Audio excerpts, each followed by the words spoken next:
Well, today we continue our Part 2 series about the National Museum of African American History and Culture. VOA was granted special access to the museum, which is hosting thousands of visitors from the U.S. and abroad since it opened last year. In Part 1, we looked at the struggle to end slavery in America. Now we look at the Civil Rights era.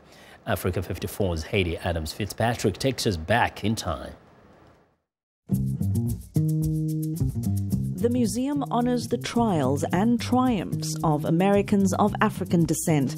These galleries are devoted to their contributions in music, entertainment, sports, politics, and literature. John Franklin, the museum's director of international programs, is our guide through the exhibits. He says the post-civil rights era saw black influence go mainstream in America. You have your first big stars, Michael Jackson, Oprah Winfrey, the sports and music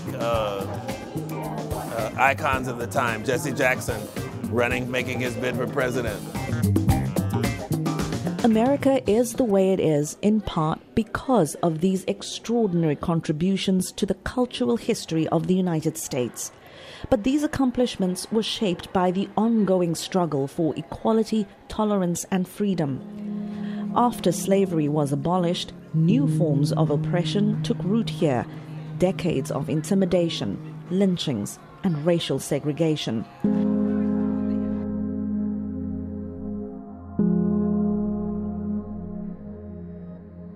Franklin says laws and customs were used to enforce the racial divide.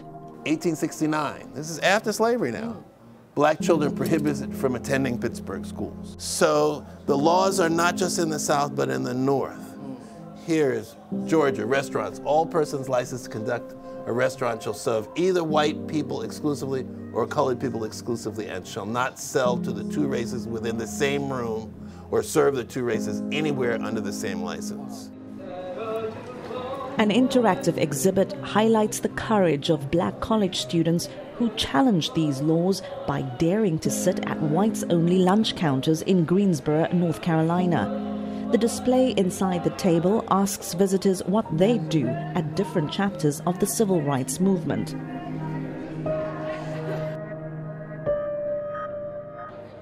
Public transport was segregated too.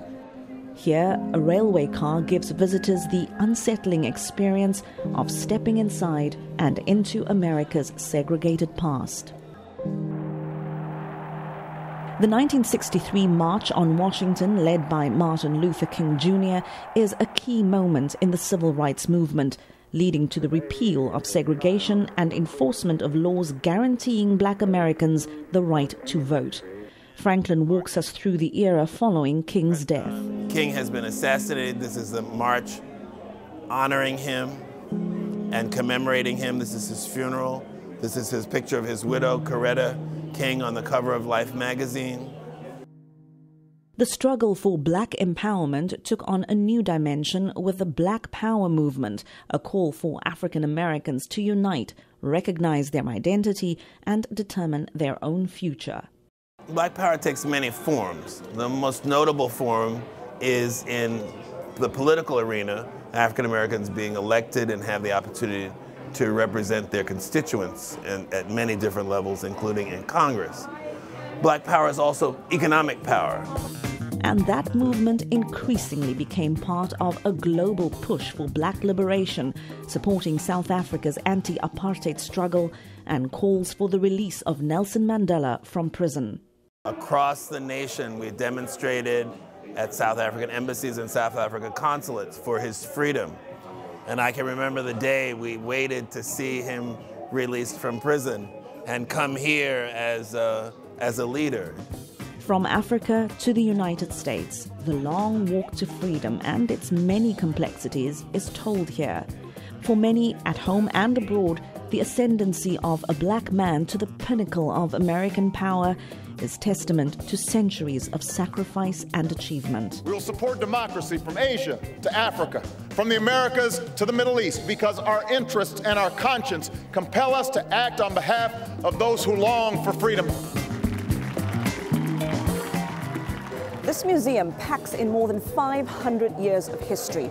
It all culminates here on the top floor with the story of Barack Obama's historic election as US president, his inauguration and his time in office. The museum tour ends here, but the journey continues. As you can see, there is plenty of room for more history. Hayde Adams Fitzpatrick, VOA News, Washington.